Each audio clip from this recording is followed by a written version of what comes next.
Present by Karan music Warisnagar Samastipur.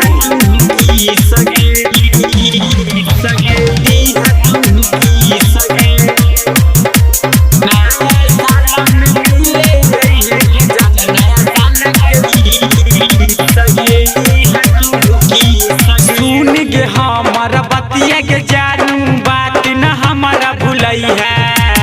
सुन गे हमारा बतिया के जानू बात न हमारा भूलई है। नया साल में मिले है गे जाना, नया साल के तोहफा ले जाई है।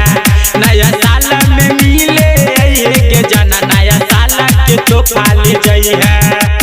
सुन न हमारा बतिया के जानू बात न हमारा भूलई है। सुन न हमारा बतिया के जानू बात न हमारा भूलई है। नया साल में मिले है गे जाना, नया साल के तोहफा ले जाई है। नया साल में मिले है गे जाना, नया साल के तोहफा ले जाई है।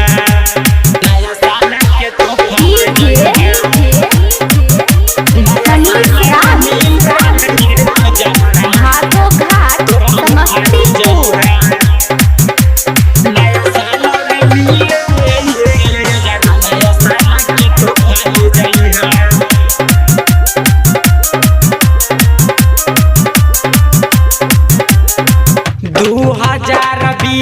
के लगे जानू अइले की सगे, नया साल के तोहफा हमारा दी है तू की सगे।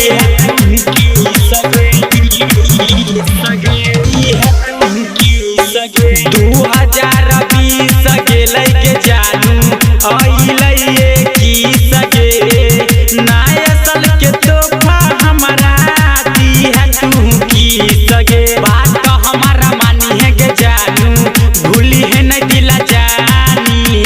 साल साल याद रहते प्यार के कहानी। बात हमारा मानी है गे जानू, भूली है नहीं दिला जानी। साल साल याद रहते प्यार के कहानी।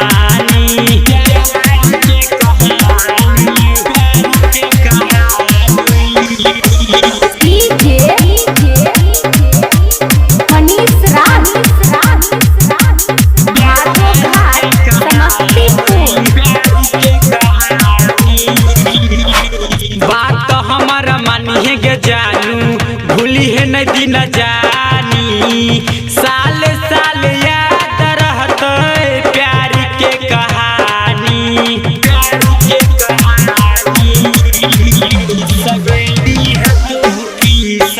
बात हमारा मानी है गे जानू, भूली है नहीं दिल जानी। साल साल याद रहते प्यार के कहानी। प्रेमिया अभिषेक से मिले आई है जानू, प्यार के वादा निभाई है।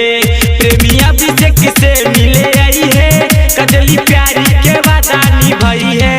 नया साल में मिले आई है गे जाना, विवेक से तोहफा ले जाई है।